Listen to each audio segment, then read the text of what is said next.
马太安溪崩山潭做大水灾情严重，造成18人死亡，6个人失踪。未来要安怎降低伤亡率？当地居民讲，迄天村长有广播要警察车来广播，毋过听无清楚是伫咧讲啥。着部落的少年人士认为讲，这花莲公府有真侪关注民，若准备传达重要消息，就爱用时大惯势的报机来放送，安尼时大才会听较有。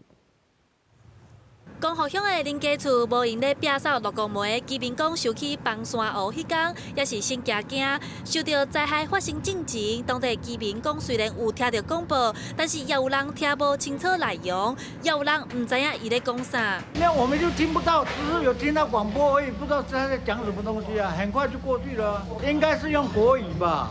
就是国语跟台语两种的，就是说我们现在县政府已经有预警，所以预留准备要留下来。花莲的江河乡有带汉人，也有带关注民。代志发生迄天，广播爱民众撤离的有警察车，也有村长的办公室。当地的关注民青年认为，因为遮大的是大较济，爱用武器广播，才会当真正传达信息。这边都是阿美族的，所以我们就会先用国语讲一次，然后再讲阿美语，所以就是这边没有受困的，或者是有受伤。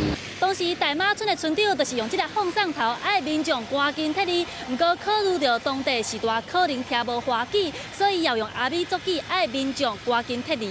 民众认为，若是面对灾难，居民无法度知影广播的内容，可能就会影响到避难，所以希望花莲县政府也会提供阿美族语的广播。对此，花莲县府也特别澄清，广播有建立 SOP， 内底包含爱照当地居民的语言习惯来做放送。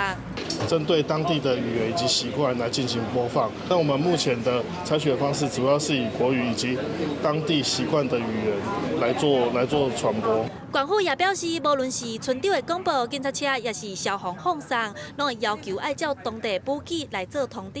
未来也会要求落实，确实做好传达正确消息，给民众。记者第一线柯敏哲花莲报道。